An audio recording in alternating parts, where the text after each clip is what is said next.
বিক্ষোভ আন্দোলনের ভয়াবহ দিন পার করছে ইরান। গত ১.৫ সপ্তাহ ধরে চলমান বিক্ষোভ রূপ নিয়েছে জ্বলন্ত অগ্নিকাণ্ডে। প্রথমে বিক্ষোভ শুরু হয় জিনিসপত্রের দাম বাড়ার প্রতিবাদে, কিন্তু কয়েকদিনের মধ্যে এই আন্দোলন দাবানলের মতো ছড়িয়ে পড়ে দেশের ধর্মীয় শাসনের বিরুদ্ধে।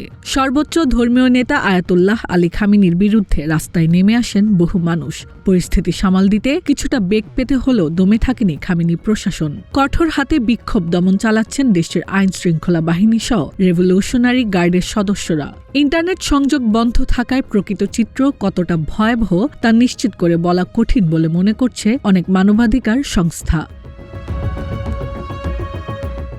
এমনকি খামেনি আভাস দিয়েছেন বিদেশি শত্রুদের থেকে দেশকে রক্ষা করতে প্রয়োজনে আন্দোলনকারীদের ওপর আরও কঠোর হবে সরকার। এরই মধ্যে এ সকল বিক্ষোভকারীকে খোদার শত্রু বলে মন্তব্য করেছেন ইরানের অ্যাটর্নি জেনারেল মোহাম্মদ মোভাহেদি আজাদ। জানান, তাদের জন্য একটাই বিধান, মৃত্যুদণ্ড। এদিকে ইরানের ভূখণ্ডে আমেরিকা হামলা করলে মার্কিন সেনাবাহিনী ও ইসরায়েলে পাল্টা হামলার হুঁশিয়ারি দিয়েছেন দেশটির সংসদের স্পিকার।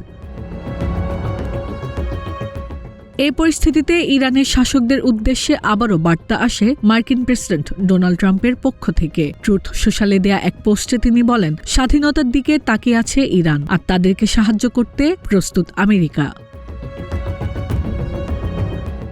এদিকে ইরানের সামরিক অভিযান চালানোর সকল প্রস্তুতি নিচ্ছে ওয়াশিংটন। ওয়াল স্ট্রিট জার্নালের এক প্রতিবেদন বলছে, মার্কিন কর্মকর্তারা ইরানে কিভাবে কোন পথে অভিযান চালাবে তা নিয়ে প্রাথমিক আলোচনা হয়েছে হোয়াইট হাউসে। কোন কোন জায়গাকে নিশানা করা হবে তাও চিহ্নিত করা হয়েছে। প্রাথমিকভাবে আকাশপথে বড় হামলার পরিকল্পনা রয়েছে মার্কিন বাহিনীর। সম্ভাবনা আসছে এ সকল হামলায় নিশানা হবে ইরানের সেনা ঘাঁটি। তবে প্রশাসনের একাংশ থেকে বলা হচ্ছে, এই আলোচনা সাধারণ পরিকল্পনার একটি অংশ, কোনো চূড়ান্ত সিদ্ধান্ত নয়।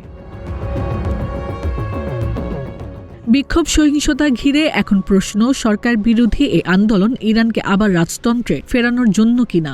ইরানের ক্ষমতাচ্যুত শাহ মোহাম্মদ রেজা পাহলভির নির্বাসিত ছেলে রেজা পাহলভির সমর্থকদের দাবি, তার আহ্বানেই মানুষ রাস্তায় নেমে এসেছেন। কিন্তু বিক্ষোভ সহিংসতার বাস্তব চিহ্ন ভিন্ন।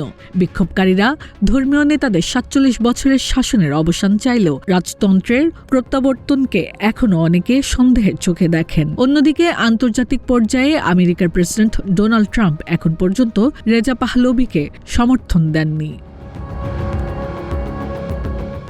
পরিস্থিতি বিশ্লেষণ করতে গিয়ে দি গার্ডিয়ান বলছে, অধিকাংশ বিক্ষোভকারী, বিশেষ করে তরুণ ও মধ্যবিত্তরা রাজতন্ত্রের পক্ষে নেই, বরং তারা একটি আধুনিক, গণতান্ত্রিক, ধর্মনিরপেক্ষ বা অন্তত রাজনৈতিক স্বাধীন সরকারের পক্ষে। হাসনা আক্তার, দিনকাল ডিজিটাল।